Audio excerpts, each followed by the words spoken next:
ನಿಮ್ಮ season number 1. ನಮ್ಮ ಸೀಸನ್ನಲ್ಲಿ channel number 1 ಅತಿಥಿಗಳ ಮೇಲೆ ಗಿಲ್ಲಿ ಇದೀಗ ಕೌಂಟರ್ ಅಟ್ಯಾಕ್ ಮಾಡಿದ್ದಾರೆ. ನಮ್ಮನ್ನು ನೋಡಿದರೆ ಭಯ ಬೀಳ್ತಾರೆ. ನಾವು ಸೀಸನ್ 12ನವರು ರಗಡ್, ಆದರೆ ಒಳ್ಳೆಯ ಹುಡುಗಿಯರಿಗೆ ಹಿಂಸೆ ಕೊಡುವಷ್ಟು ರಗಡ್ ನಾವಲ್ಲ. ನಿಮ್ಮ ಟೈಮ್ನಲ್ಲಿ ಸೀಸನ್ ನಂಬರ್ 1 ಇತ್ತು, ಆದರೆ ನಮ್ಮ ಟೈಮ್ನಲ್ಲಿ ಚಾನಲ್ ನಂಬರ್ 1 ಆಗಿದೆ ಎಂದು ಮಾಜಿ ಸ್ಪರ್ಧಿಗಳಿಗೆ ಇದೀಗ ಗಿಲ್ಲಿ ಕೌಂಟರ್ ಮೇಲೆ ಕೌಂಟರ್ ಕೊಟ್ಟು ರೋಸ್ಟ್ ಮಾಡಿದ್ದಾರೆ. ಅತಿಥಿಗಳಿಗೆ ಕೌಂಟರ್ ಮೇಲೆ ಕೌಂಟರ್ ಕೊಟ್ಟ ಗಿಲ್ಲಿ ನಟ ಮನರಂಜನೆ ನೀಡುವ ಟಾಸ್ಕ್ನಲ್ಲಿ ಅತಿಥಿಗಳನ್ನು ರೋಸ್ಟ್ ಮಾಡಿದ ಗಿಲ್ಲಿಯ ಕಾಮಿಡಿಗೆ ಸಿಟ್ಟಿಗೆದ್ದ ರಜತ್, ಉಗ್ರಂ, ಮಂಜು. ಬಿಗ್ ಬಾಸ್ ಕನ್ನಡ 12 ಕಾರ್ಯಕ್ರಮ ಈ ವಾರ ಬಿಬಿ ಪ್ಯಾಲೇಸ್ ಆಗಿ ಬದಲಾಗಿದ್ದು, ಸ್ಪರ್ಧಿಗಳು ಸಿಬ್ಬಂದಿಯಂತೆ ಅತಿಥಿಗಳಾದ ರಜತ್, ಉಗ್ರಂ, ಮಂಜು, ತ್ರಿವಿಕ್ರಮ್, ಮೋಕ್ಷಿತಾ ಪೈ, ಚೈತ್ರ ಕುಂದಾಪುರ ಅವರಿಗೆ ಸೇವೆ ಸಲ್ಲಿಸುತ್ತಿದ್ದಾರೆ. ಮಾಜಿ ಸ್ಪರ್ಧಿಗಳು ಗೆಸ್ಟ್ ಆಗಿ ಬಂದಿದ್ದೇ ತಡ, ಬಂದ ದಿನವೇ ಅತಿಥಿಗಳು ಮತ್ತೆ ಗಿಲ್ಲಿ ನಟನ ಮಧ್ಯೆ ವಾಕ್ಸಮರ ನಡೆದಿದೆ. ಈ ಮಧ್ಯೆ ರೋಸ್ಟ್ ಮಾಡುವ ಟಾಸ್ಕ್ನಲ್ಲಿ ಗಿಲ್ಲಿ ನಟ ಅತಿಥಿಗಳನ್ನು ಹಿಗ್ಗಾಮುಗ್ಗಾ ರೋಸ್ಟ್ ಮಾಡಿದ್ದಾರೆ.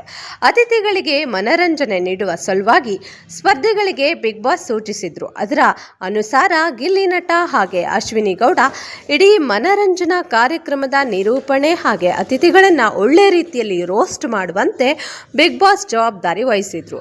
ಶುರುವಿನಲ್ಲೇ ಈ ವಾರ ಇಂಟ್ರೆಸ್ಟಿಂಗ್ ಆಗಿರುತ್ತೆ ಅಂದ್ಕೊಂಡಿದ್ದೆ, ಆದರೆ ಇಷ್ಟೊಂದು ಇರಿಟೇಟಿಂಗ್ ಆಗಿರುತ್ತೆ ಅಂದ್ಕೊಂಡಿರಲಿಲ್ಲ.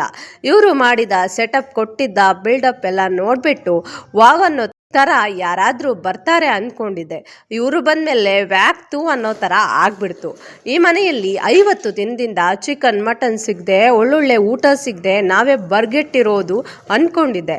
ಬಟ್ ನಾನು ಮುಂದೆ ಹೇಳಲ್ಲ ಅಂತ ಹೇಳಿದ್ದಾರೆ ಗಿಲ್ಲಿ. ಬಂದಾಗಿಂದ ಕ್ಯಾಪ್ಟನ್ ರೂಮ್ ಇಟ್ಕೊಂಡು ಕೂತಿದ್ದಾರೆ. ನೀವೇನು ಕ್ಯಾಪ್ಟನ್ ಆಗಿರಲಿಲ್ವಾ? ಅಥವಾ ಕ್ಯಾಪ್ಟನ್ ರೂಮ್ನ ನೋಡಿಯೇ ಇರಲಿಲ್ವಾ? ನಾವಿಲ್ಲಿ ಕಂಟೆಸ್ಟೆಂಟಾ ಅಥವಾ ವೈಲ್ಡ್ ಕಾರ್ಡ್ ಎಂಟ್ರಿಗೆ ಬಂದವರ ಇಲ್ಲ ಗೆಸ್ಟಾ ಅಂತ ಕನ್ಫ್ಯೂಸ್ ಆಗಿಬಿಟ್ಟಿದ್ದಾರೆ. ಆರ್ಡರ್ ಮಾಡೋದಕ್ಕೂ ಭಯ ಬೀಳ್ತಾರೆ. ನಮ್ಮನ್ನು ನೋಡಿದರೆ ಭಯ ಬೀಳ್ತಾರೆ. ನಾವು ಸೀಸನ್ 12ನವರು ರಗಡ್ ಆದರೆ ಒಳ್ಳೆಯ ಹುಡುಗಿಯರಿಗೆ ಹಿಂಸೆ ಕೊಡುವಷ್ಟು ರಗಡ್ ಅಲ್ಲ. ನಿಮ್ಮ ಟೈಮ್ನಲ್ಲಿ ಸೀಸನ್ ನಂಬರ್ 1 ಆಗಿತ್ತು, ನಮ್ಮ ಟೈಮ್ನಲ್ಲಿ ಚಾನಲ್ ನಂಬರ್ 1 ಆಗಿದೆ ಎಂದು ಗಿಲ್ಲಿ ಅತಿಥಿಗಳನ್ನು ರೋಸ್ಟ್ ಮಾಡಿದ್ದಾರೆ. ನಂತರ ಮಿತಿಮೀರಿ ಗಿಲ್ಲಿ ಕಾಮಿಡಿಯಿಂದ ಅತಿಥಿಗಳಿಗೆ ಹರ್ಟ್ ಆಗಿ ರಜತ್ ಕೂಡ ಗಿಲ್ಲಿ ಮೇಲೆ ಕೂಗಾಡಿದ್ದಾರೆ. ಆದರೆ ಇಲ್ಲಿ ಗಿಲ್ಲಿದು ಮಾತ್ರ ತಪ್ಪಲ್ಲ, ಎರಡು ಕಡೆಯಿಂದ ತಪ್ಪಿದೆ. ಗೆಸ್ಟ್ಗಳೇ ಗಿಲ್ಲಿ ಕಾಲು ಎಳೆದು ಸ್ಟಾರ್ಟ್ ಮಾಡಿದ್ರು.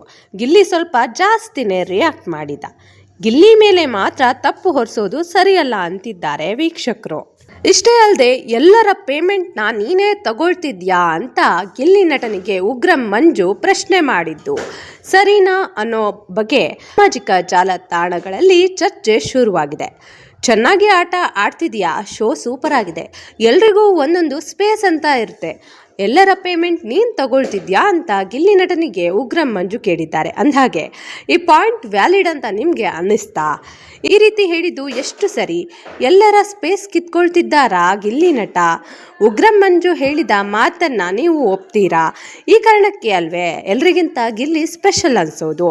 ಬಾಸ್ ಮೊನ್ನೆಯ ಎಪಿಸೋಡ್ ಕಂಪ್ಲೀಟ್ ಗಿಲ್ಲಿ ನಟ ವರ್ಸಸ್ ಮಾಜಿ ಸ್ಪರ್ಧಿಗಳಾದ ಉಗ್ರಂ ಮಂಜು, ರಜತ್, ತ್ರಿವಿಕ್ರಮ್, ಮೋಕ್ಷಿತಾ ಪೈ ಹಾಗೆ ಚೈತ್ರ ಕುಂದಾಪುರ. ಗಿಲ್ಲಿ ಸುಮ್ಮನಿದ್ರು, ಅವರು ಕೆಣಕೋದನ್ನು ಮಾತ್ರ ಬಿಟ್ಟಿಲ್ಲ. ಅಂದಹಾಗೆ ಮಾಜಿ ಸ್ಪರ್ಧಿಗಳು ಗಿಲ್ಲಿ ಬಿಟ್ಟರೆ ಬೇರೆ ಟಾಪಿಕ್ ಇಲ್ಲ ಅನ್ನೋ ರೀತಿ ರಿಯಾಕ್ಟ್ ಮಾಡ್ತಿರೋವಾಗ ಎಲ್ಲರ ಪೇಮೆಂಟ್ ನೀನು ತಗೊಳ್ತಿದ್ಯಾ ಅಂತ ಮಂಜಣ್ಣ ಗಿಲ್ಲಿಗೆ ಕೇಳಿತು ಎಷ್ಟು ಸರಿ?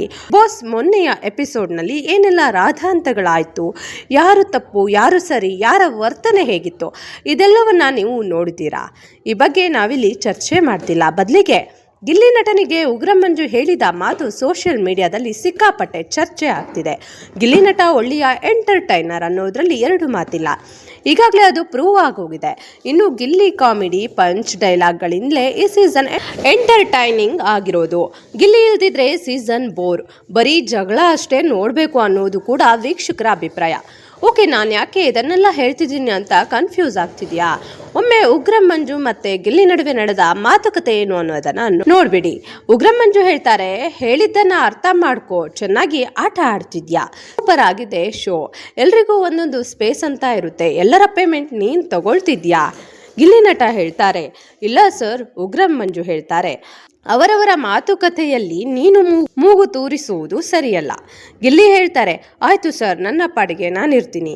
ಉಗ್ರ ಮಂಜು ಹೇಳ್ತಾರೆ, ಎಂಟರ್ಟೈನ್ಮೆಂಟ್ಗೆ ಅಂತ ನಿನಗೊಂದು ಸ್ಪೇಸ್ ಇರುತ್ತೆ, ಎಲ್ರಿಗೂ ಅವರದ್ದೇ ಆದ ಸ್ಪೇಸ್ ಇರುತ್ತೆ. ನಾವು ಎಲ್ಲರಿಂದಲೂ ಕೂಡ ಎಂಟರ್ಟೈನ್ಮೆಂಟ್ ತಗೊಳ್ತಿದ್ದೀವಿ. ನನಗೆ ಎಲ್ಲರೂ ಒಂದೇ, ಮಾತು ಲಿಮಿಟ್ನಲ್ಲಿರಬೇಕು. ಗಿಲ್ಲಿ ಹೇಳ್ತಾರೆ, ಬೇಜಾರಾಗಿದ್ರಿ, ಕ್ಷಮಿಸಿ ಬಿಡಿ ಸರ್. ಕೇಳಿದ್ರಲ್ಲ, ಇದು ಉಗ್ರ ಮಂಜು ಅವರ ಮಾತು. ಅಂದಹಾಗೆ ಬೇರೆಯವರ ಸ್ಪೇಸ್ ಗಿಲ್ಲಿ ಆಕ್ರಮಿಸಿಕೊಳ್ತಿದ್ದಾರೆ. ಹೀಗೆ ಮಾಡೋಕ್ಕೆ ಅವರ ಪೇಮೆಂಟ್ ಕೂಡ ನಿನಗೆ ಸಿಗ್ತಿದೆಯಾ ಅನ್ನೋದು ಉಗ್ರ ಮಂಜು ಅವರ ವಾದ. ಆದರೆ ಇದೇ ಗಿಲ್ಲಿ ಸ್ಪೆಷಾಲಿಟಿ ಅನ್ನೋ ಕಾರಣಕ್ಕೆ ಅಲ್ವಾ ಗಿಲ್ಲಿ ಬಿಗ್ ಬಾಸ್ ಸ್ಪರ್ಧಿಯಾಗಿರೋದು. ಬೇರೆಯವರು ತಮ್ಮ ಸ್ಪೇಸನ್ನು ತಗೊಂಡಿಲ್ಲ ಅಂತಂದರೆ ಅದು ಅವರವರ ಪ್ರಾಬ್ಲಮ್. ಅದು ಹೇಗೆ ಗಿಲ್ಲಿ ಬೇರೆಯವರ ಸ್ಪೇಸ್ ತಗೊಳ್ತಿದ್ದಾರೆ ಅನ್ನೋದು ಅರ್ಥವಾಗಲಿಲ್ಲ. ಅಂದಹಾಗೆ ಎಲ್ರಿಗಿಂತ ವಿಭಿನ್ನ ಅನ್ನೋ ಕಾರಣಕ್ಕೆ ಅಲ್ವೇ ಗಿಲ್ಲಿಗೆ ವೀಕ್ಷಕರಿಂದ ಅಷ್ಟೊಂದು ಸಪೋರ್ಟ್ ಸಿಗ್ತಿರೋದು. ಬಿಗ್ ಬಾಸ್ ಒಂದು ವ್ಯಕ್ತಿತ್ವದ ಆಟ. ಇಲ್ಲಿ ತಮ್ಮ ಸ್ಪೇಸ್ ನೋಡಿಕೊಂಡು ಕೊಟ್ಟಿರುವ ಪೇಮೆಂಟ್ಗೆ ಮಾತ್ರ ಆಟ ಆಡಿಕೊಂಡು ಕೂರೋದಕ್ಕೆ ಸಾಧ್ಯನಾ? ಹಾಗಿದ್ರೆ ಬಿಗ್ ಬಾಸ್ ಯಾಕೆ ಅನ್ನೋದು ವೀಕ್ಷಕರ ಅಭಿಪ್ರಾಯ. ಈ ಬಗ್ಗೆ ನೀವೇನಂತೀರಾ ವೀಕ್ಷಕರೇ? ನಿಮ್ಮ ಅಭಿಪ್ರಾಯವನ್ನು ಕಮೆಂಟ್ನಲ್ಲಿ ತಿಳಿಸಿ. ವಿಡಿಯೋ ನೋಡಿದ್ದಕ್ಕಾಗಿ ಧನ್ಯವಾದಗಳು.